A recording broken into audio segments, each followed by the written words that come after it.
The following is a segment from the book I published called The Skeptical Buddha, the Tao of Science. I am currently slowly working on recording an audiobook version of this, read by myself, which may or may not be ready in time for the holidays. If you enjoy this segment, please consider buying a copy for yourself or a friend this holiday season. Link is listed below. Zen or the Chan School. In Zen Buddhism, the masters like to have paintings of the Buddha around, though depicted ridiculously and out of proportion, unlike the Indian depictions of the Buddha. The serious, sacred Buddha is distorted, made silly, and even mocked in depictions in Zen. The fat Buddha is believed by some to be one of them. He has a belly because without it, he can't have a true belly laugh.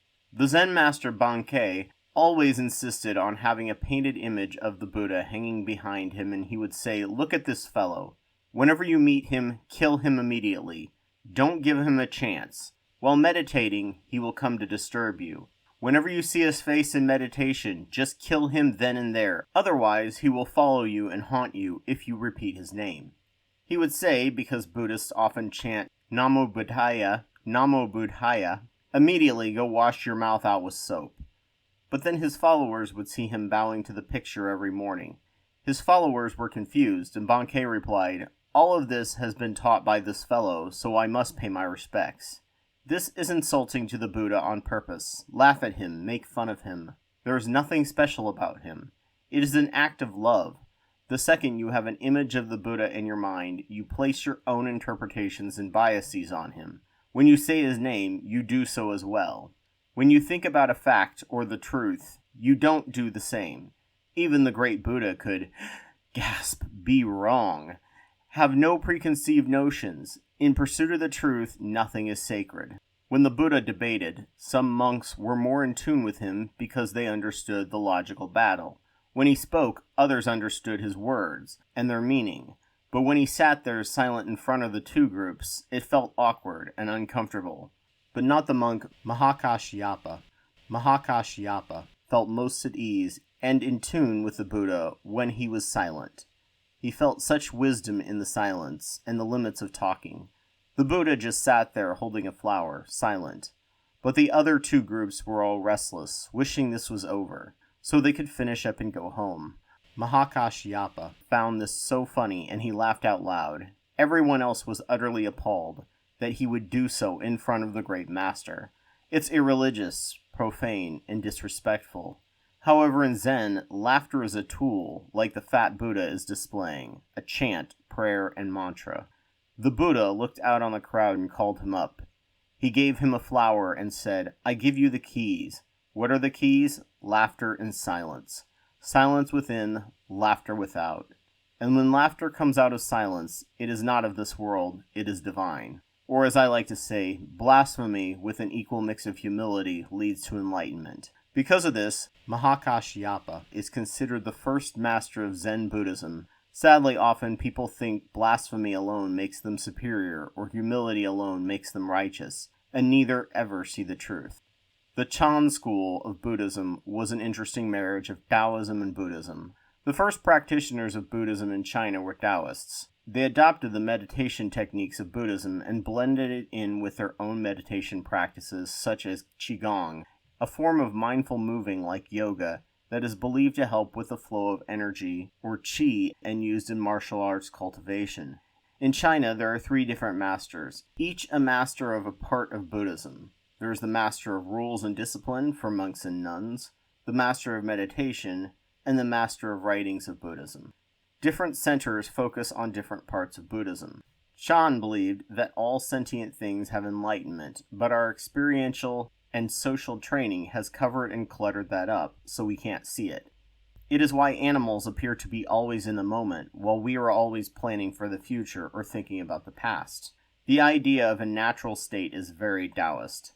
It involved accepting past transgressions of both others upon you and mistakes you made in the past as things that happened, and accepting them in a non-judgmental way. A modern interpretation may be that because we were developing and didn't know things at the time, there is no way to judge our past selves, only our present self for not learning from our mistakes and what we know now, and make amends for our past actions. not out of guilt, but out of knowing more and growing. We are also driven by emotions, bad psychological mechanisms, and chemical imbalances that shade our judgment. As we grow and gain awareness, we are less controlled by our mind's drugs, and we gain psychological tools to control our own nature. We are the sum of our experiences and memories, and the more memories and experiences we have, the more we change as a person, if we can learn from our behavior and correct our ways of thinking. The Chan believed that the sutras, while a useful introduction to Buddhism, are useless compared with thoughtful interactions with the world. Chan also says we must accept our circumstances at this point in time. If we have good fortune, it is fleeting, so do not be too happy about it, or that will just lead to suffering when the good times inevitably go away and the emotional high crashes. Give up all craving and desire to eliminate suffering and focus on the right actions and thoughts. They also believed that enlightenment could come suddenly to people, sometimes out of shock, though most often gradual. Hence, in Zazen temples, when the Chan moved to Japan, Buddhist priests would and still will hit you painfully with a stick if you can't meditate in a group to correct posture and shock someone out of being lost in mental verbalization and imagination to break them free from concepts. This can, in their thinking, sometimes shock you into enlightenment or epiphany, like how a blow to the head in movies cures amnesia. There may be something to this method of thinking. Blaise Pascal said that all of humanity's problems stem from man's inability to sit quietly in a room alone. The human mind hates the lack of stimulus. A study was done where people prior to a study were given a painful shock and asked if they would pay money not to get shocked again, to which most said yes. They were required to sit in a room alone for 15 minutes with no stimulation. They were given the option to push a button to receive a shock if they wished, to which most participants laughed. Over the course of the experiment, it turns out boredom and mental stillness is less preferable to any stimulation, even a painful one. Some shocked themselves every 30 seconds just so something was happening, even if it was negative. It is said that the opposite of love is not hate, but apathy, as you get no attention at all. When I used to get acupuncture, after doing so I felt like a Zen master. The type I used required attaching a TENS unit, or electrified pulse low current, to the needles, while forcing me to lie there and not move for 15 minutes to a half hour. If I didn't relax, the pulses would hurt and become unbearable, but there was always some stimulus. Over time, thinking I was doing good things for myself, I began feeling pretty proud of how strong a current I could take and not feel it. Because I felt so amazing afterwards, I believe strongly that acupuncture really did have powerful properties. Science says otherwise, but this type of acupuncture did have positive advantages. Not because it was doing anything medically for me, but because it was forcing me to relax and essentially meditate on the pulses. It gave me the option of a shock if my brain got bored, and it eased me into being able to sit without any other stimulus and enjoy it. However, you may be able to get the same benefit from a TENS unit without needles, and it would cost you a tiny fraction of an acupuncture session, which can run you $50 to $100 a session. If this is what the Zen are accomplishing, then there is some science to back them up. Chan or Zen were also big on the idea of koans, or poems given from the masters to a student to meditate on and find the meaning to it, assuming there was any meaning from it that could be put into words. Some were meant to be nonsense, to break out of their own stuck way of thinking.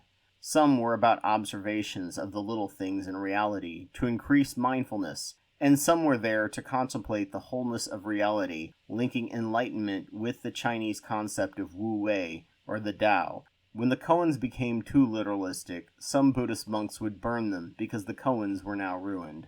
Zen, along with Tibetan Buddhism, are probably the most known forms of Buddhism in the West. Zen appears to be the most packaged version as a philosophy with the least baggage of religion. It has a lot of merits, like other forms of Buddhism. It's much stronger in Japan and Korea, although we can see it was somewhat absorbed by the Jingtao or Pure Land Buddhism in China. Thank you for listening. If you enjoyed this segment and think you would enjoy more of it, please consider buying a copy for yourself or a friend this holiday season. Link is listed below.